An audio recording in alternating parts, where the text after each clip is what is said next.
एक लड़का था जो हर सुबह अपनी आंखें मोबाइल की स्क्रीन से खोलता था।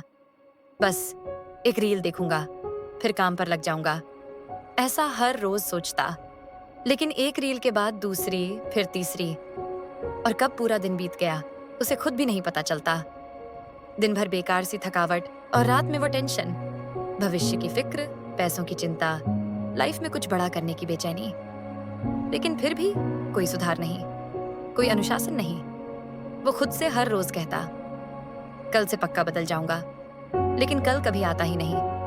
वो बदलना तो चाहता था, लेकिन आदतें उसका साथ नहीं देती थीं। एक दिन जब वो चाय पीते हुए ऐसे ही मोबाइल चला रहा था, तो अचानक एक एड सामने आ जाती है। How to be disciplined by Sheldon how. पहले तो वो हंसता है, क्या यार, एक किताब पढ़ने से कोई अनुशासित हो जाता है क्या? लेकिन कहीं ना कहीं अंदर से एक हल्की सी आवाज आती है, शायद कोशिश करनी चाहिए। उसी वक्त उसने किताब ऑर्डर कर दी। किताब जब आई तो कुछ दिन तक वैसे ही पड़ी रही, लेकिन एक शाम जब सब शांत था और हाथ में चाय थी, उसने यूं ही किताब उठाई और पहला पन्ना खोला। पहले कुछ पंक्तियां तो वैसे ही पढ़ता रहा, लेकिन तभी एक लाइन ने उसका ध्यान खींचा। अनुशासन सजा नहीं है, बल्कि ये अपनी ही पॉजिटिविटी से किया गया वादा है। वो ठहर गया। ये लाइन उसके दिल को छू गई। पहली बार उसे समझ आया कि अनुशासन का मतलब खुद को कष्ट देना नहीं, बल्कि खुद से प्यार करना है। किताब आगे कहती है कि शुरुआत हमेशा छोटी आदतों से करो। कोई बड़ी बड़ी बातें नहीं, बस छोटी सी एक चीज रोज, जैसे सुबह उठकर पानी पीना, रात में 10 मिनट ध्यान लगाना, या हर दिन एक टास्क लिस्ट बनाना। ये छोटी आदतें धीरे धीरे बड़ी शक्ति बन जाती हैं।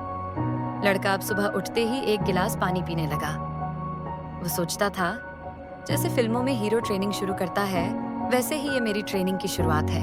किताब कहती है, हर आदत के साथ एक ट्रिगर और एक रिवॉर्ड जोड़ो। जैसे अलार्म बजे तो उठो, हल्की स्ट्रेचिंग करो, फिर कॉफी पियो और पढ़ाई शुरू कर दो।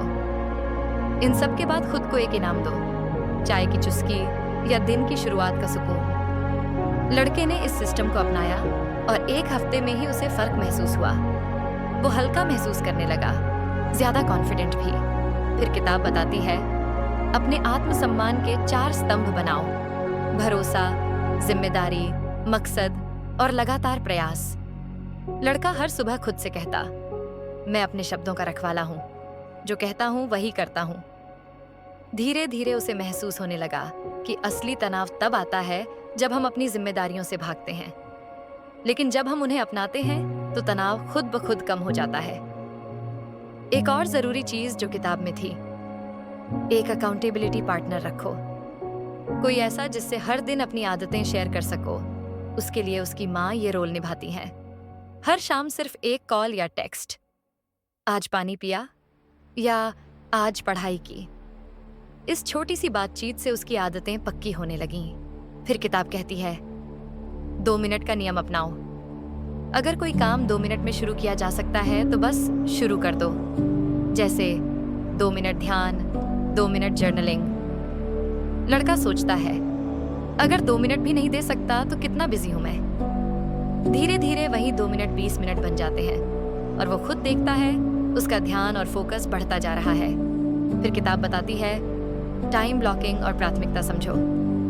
हर काम को 4 हिस्सों में बांटो: जरूरी और अर्जेंट, जरूरी लेकिन नॉन अर्जेंट, अर्जेंट लेकिन गैर जरूरी, और न तो जरूरी न अर्जेंट। जब वो ऐसा करता है तो देखता है कि रील्स जैसे काम किस गलत हिस्से में जा रहे हैं। अब वो उन्हें एक खास टाइम पर देखता है, और सिर्फ तब जब बाकी जिम्मेदारियां पूरी हों। फिर आता है एक जरूरी चैप्टर, विल पावर फटीग, यानी मानसिक थकावट। जब हम खुद पर ज्यादा सख्ती करते हैं तो हमारी इच्छा शक्ति टूटने लगती है, इसलिए लचीलापन जरूरी है। लड़का अब अपने रूटीन में थोड़ा बदलाव करता है। अगर किसी दिन ध्यान छूट गया तो खुद को डांटने की जगह खुद से कहता है, कोई बात नहीं, आज से फिर शुरू करते हैं। वो एक छोटी सी रीसेट रूटीन बनाता है: एक पेज पढ़ना, पानी पीना, एक वॉक। इससे उसे खुद से नाराजगी नहीं होती, बल्कि फिर से संभलने की ताकत मिलती है।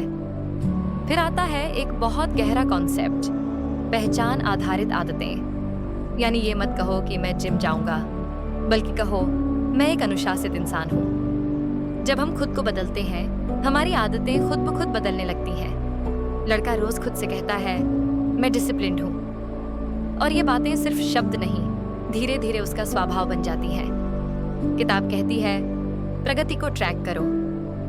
एक कैलेंडर में हर अच्छी आदत के बाद एक स्माइली बनाओ। लड़का एक बड़ा कैलेंडर बनाता है और हर दिन जब वो अपने टास्क पूरे करता है तो उस पर मुस्कुराता चेहरा बनाता है। ये छोटा सा विजुअल इनाम उसे हर दिन मोटिवेट करता है। लेकिन फिर आता है एक दिन जब वो फिर से फेल होता है। टेंशन, काम का प्रेशर, घबराहट। पर तब किताब की एक लाइन उसे थाम लेती है, तुम इंसान हो, गिरना तय है, लेकिन सीख कर उठना ही असली जीत है। वो रोता है लेकिन खुद को फिर से तैयार करता है। किताब उसके जख्मों पर मरहम रखती है। आखिर में किताब कहती है, अनुशासन कोई मंजिल नहीं, एक यात्रा है। हर दिन की एक छोटी जीत ही बड़ी जीत बनती है। लड़का अपने जर्नल में लिखता है, दिन 30, मैं डिसिप्लिन्ड हूँ और मुझे खुद पर गर्व है। अब उसका अगला टारगेट है पब्लिक स्पीकिंग सीखना।